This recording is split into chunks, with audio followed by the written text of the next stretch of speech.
Halo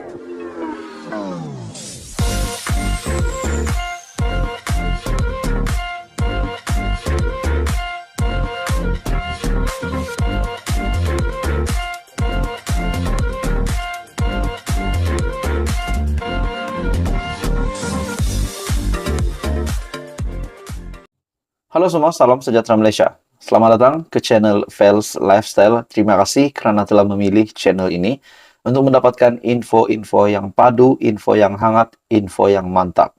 Nah, saudara-saudara, tuan-tuan dan puan-puan, setelah kita dikejutkan, kita digemparkan dengan beberapa isu kebelakangan ini berkaitan dengan salah satu isu yang panas ketika ini, yaitu isu K5 ALLAH. Nah, ini menjadi satu isu yang panas pada hari ini. Akhirnya, satu berita susulan berkaitan dengan isu K5. Nah, ini menjadi kejutan besar kepada kepimpinan pembangkang, kepimpinan Perikatan Nasional, di mana saya boleh kata dua pemimpin ataupun dua pengaruh dari Perikatan Nasional yang telah ditangkap berkaitan dengan isu K5 ALLAH ini. Nah, sebelum kita meneruskan isu panas ini, saya meminta jasa baik Anda untuk bantu channel ini dengan menekan butang like. Anda juga boleh share video ini dan tekan butang subscribe. Dalam satu artikel, dua aktivis Perikatan Nasional direman 4 hari selepas kritik kerajaan isu K5 ALLAH. Berkaitan dengan isu yang panas ini, dua aktivis PN direman. Polis menahan reman dua aktivis Perikatan Nasional kerana kritikan terhadap kerajaan campuran berhubung isu penarikan rayuan penggunaan K5 yang dibuat baru-baru ini. Penahanan kedua-dua aktivis itu dibuat di Perlis dan Kuala Lumpur oleh pihak jenayah terkelas Bukit Aman dan direman selama 4 hari di Balai Polis Dang Wangi bagi tujuan siasatan terhadap berhubung kes melibatkan kritikan terhadap kerajaan campuran dalam menangani isu K5 ALLAH.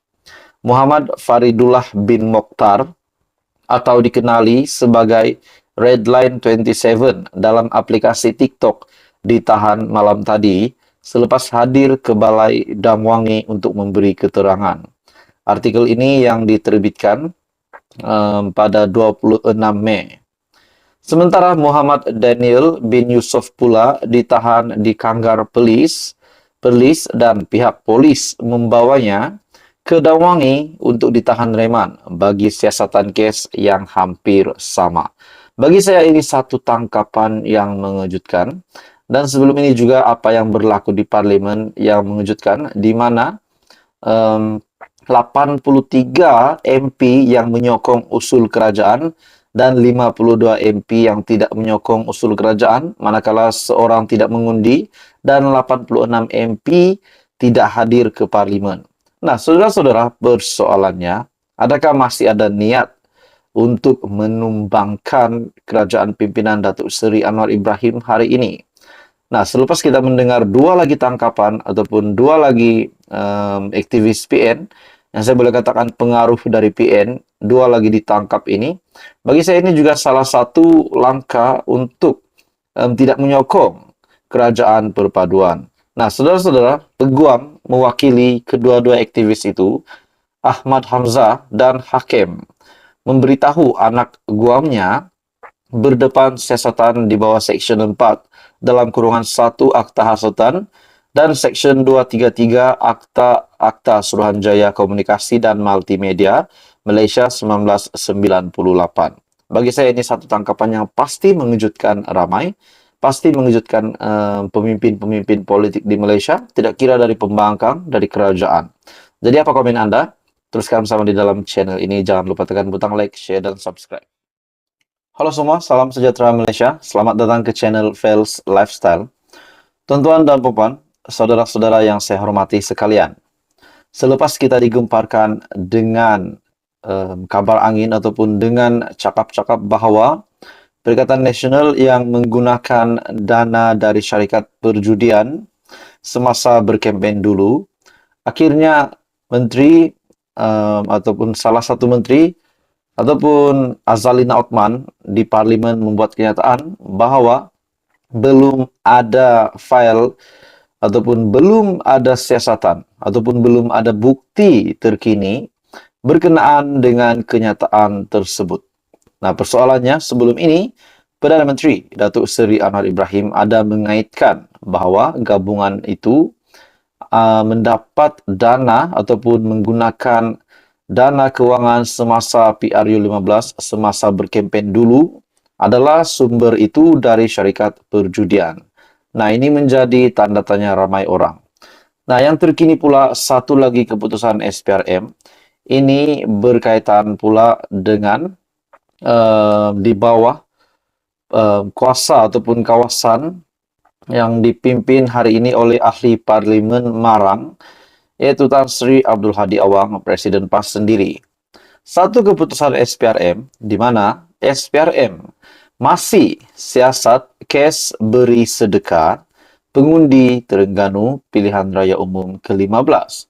Ada juga cakap-cakap, ada juga kabar angin yang menyatakan bahawa terdapat pemimpin PAS yang memberikan duit sogokan di Terengganu semasa PRU 15 supaya mengundi calon yang bertanding di kawasan tersebut.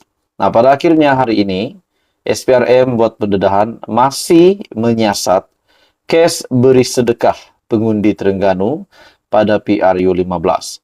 Oke, sebelum saya meneruskan isu panas ini, saya meminta jasa baik Anda untuk bantu channel ini dengan menekan butang like. Anda boleh share video ini dan tekan butang subscribe.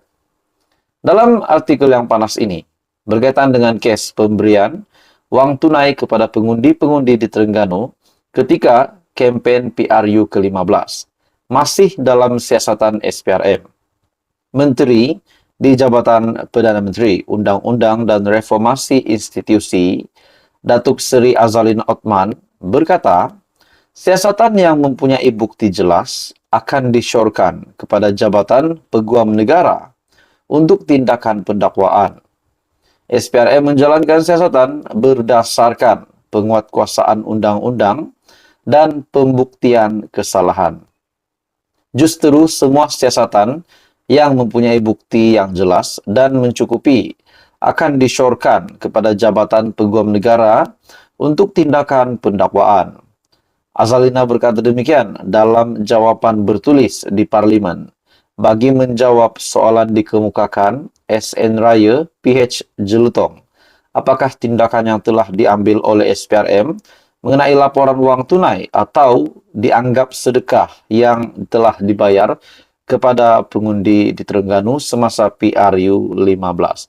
Nah, saudara-saudara, tuan-tuan dan puan-puan semua, maksudnya masih dalam siasatan.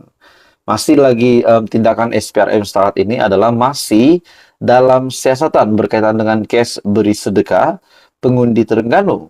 Nah, kalau perkara ini dapat dibuktikan bahawa memang isu itu bukanlah berkaitan dengan pemberian sedekah, namun adalah sogokan, nah itu boleh dikatakan satu kesalahan undang-undang, satu kesalahan yang memang kalau itu benar berlaku bahawa bukan sedekah yang diberi, dapat dibuktikan bahawa itu adalah wang sogokan, sudah pasti ini kejutan besar kepada pemimpin-pemimpin yang bertanding di Terengganu, khususnya beberapa parlimen yang pernah disebut-sebut yang berkaitan dengan itu, di mana itu berkaitan dengan kawasan Parlimen Marang, Kemaman, dan Kuala Terengganu kalau saya tidak silap. Jadi saudara-saudara, tuan-tuan dan bapak semua, apa komen Anda? Teruskan bersama di dalam channel ini untuk info yang seterusnya. Jangan lupa tekan butang like, share, dan subscribe. Info padu, info hangat disediakan di dalam channel ini.